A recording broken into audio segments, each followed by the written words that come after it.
জুলাই গণঅভ্যুত্থানের প্রথম শহীদ রংপুরের আবু সাইদ হত্যার ঘটনায় ২৬ জনের বিরুদ্ধে অপরাধের প্রাথমিক প্রমাণ পেয়েছে তদন্ত সংস্থা। আন্তর্জাতিক অপরাধ ট্রাইব্যুনালকে এমনটাই জানিয়েছে প্রসিকিউশন। মামলার তদন্ত শেষ করতে আরও ২ মাস সময় দেওয়া হয়েছে। গ্রেপ্তার হওয়া ৪ আসামিকে কারাগারেও পাঠিয়েছে ট্রাইব্যুনাল। আরও জানাচ্ছেন সৈকত সাদিক।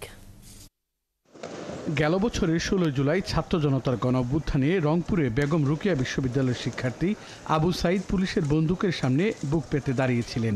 খুব কাছ থেকে তাকে পরপর কয়েক রাউন্ড গুলি করে পুলিশ। আবু সাইদের মৃত্যুর ঘটনায় উত্তাল হয় সারা দেশ, বেগবান হয় ফ্যাসিবাদের বিরুদ্ধে ছাত্র জনতার গণঅভ্যুত্থান। এই হত্যাকাণ্ডের দায়ে আবু সাইদের পরিবার আন্তর্জাতিক অপরাধ ট্রাইব্যুনালে শেখ হাসিনাকে প্রধান আসামি করে এবং ২৫ জনের নাম উল্লেখ করে একটি মামলা করে।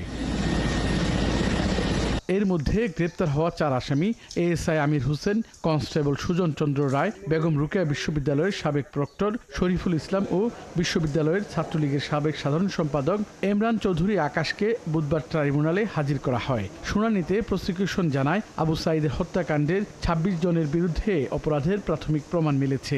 তদন্ত শেষ করতে আরও ২ মাস সময়ের আবেদন করে প্রসিকিউশন। আদালত সেটি মঞ্জুর করেন। এখানে পুলিশ অফিসারও আছেন, আওয়ামী লীগের হেলমেট বাহিনী আছে, তাদের সহযোগী আছে।